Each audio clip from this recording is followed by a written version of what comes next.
Sofa మీద వేసి బెడ్రూమ్లోకి వెళ్ళి ఏడ్చుకుంటూ పడుకు. తండ్రికి ఏం అర్థం కావట్లా. తల్లి వచ్చింది, ఏమైందయ్యా? ఏం లేదు, వెళ్తుంది. ఎక్కడికి వెళ్తున్నావు అన్నా. అన్నీ కావాలి, అన్నీ అనుమానాలే, నా మీద అంత అంబనమ్మకం ఉన్నప్పుడు నన్ను ఎందుకు కన్నారు, ఏమేమో మాట్లాడుతుంది. తండ్రికి అర్థం కావట్లేదు అసలుకి. ఒక తండ్రిగా నా కూతుర్ని నేను ఒక మాట అడిగా, ఎక్కడికి వెళ్తున్నావు అని. ఎందుకు వెళ్తున్నావు అని కూడా నేను ఇంకా అనలా. అలాంటి భావన కూతురుకు వచ్చి వెళ్ళి పడుకొని ఏడుస్తూ ఉంటే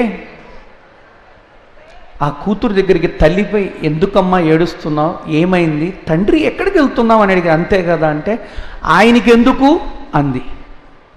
ఏమి ఆయనకెందుకు? అప్పుడు తల్లి 3 మాటలు చెప్పింది. ఆయన ఎందుకు అనే స్థితి ఆయనది కాదు. ఆయన మీ నాయన, మా ఆయన, ఇంటికి పెద్ద ఆయన. ఆయనగాక ఎవరు అడుగుతారు? ఆయనగాక ఎవరు అడుగుతారు నీ గురించి? నాకు ఆయన, నీకు నాయన, మన ఇంటికి మన ఇద్దరికి పెద్ద ఆయన. ఆయనే లేకపోతే నువ్వు లేవు, నేను లేనమ్మా. ఆ తండ్రి బాధ్యతగా అడిగేదే తప్పు బట్టి అలిగి పొడుకొని మమ్మల్ని సాధించే కూతురుగా మాకొద్దు నువ్వు అని చెప్పేశాడు. ఇవాళ పిల్లలతో తల్లిదండ్రులు ఒక మాట చెబుదామంటే భయమేస్తుంది. ఏం చెప్తే ఏమవుతారో, ఎలా ఫీల్ అవుతారో, ఎలా చిన్నబుచ్చుకుంటారో, ఎక్కడ తప్పు పడతారో, ఎక్కడ వాళ్ళని వాళ్ళు ఏం చేసుకొని జీవితం అంతా బాధపడే సందర్భాలు తెస్తారో అని. పాపం తండ్రి బయలుదేరి హాస్టల్కి వచ్చాడు. కుమారుడికి ఎక్కడో గ్రామంలో వ్యవసాయం చేసి 4 డబ్బులు తీసుకొని ఇచ్చిపోదామని. కుమారుని పలకరించి వాళ్ళ అమ్మ వండి ఇచ్చినవన్నీ ఇచ్చాడు.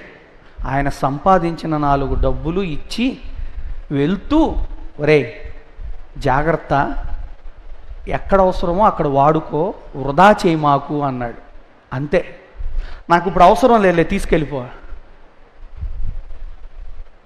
నాకు అవసరం లేదులే, తీసుకోపో. నేనేమన్నాను నాన్న, జస్ట్ జాగ్రత్తగా వాడుకో అన్నాను.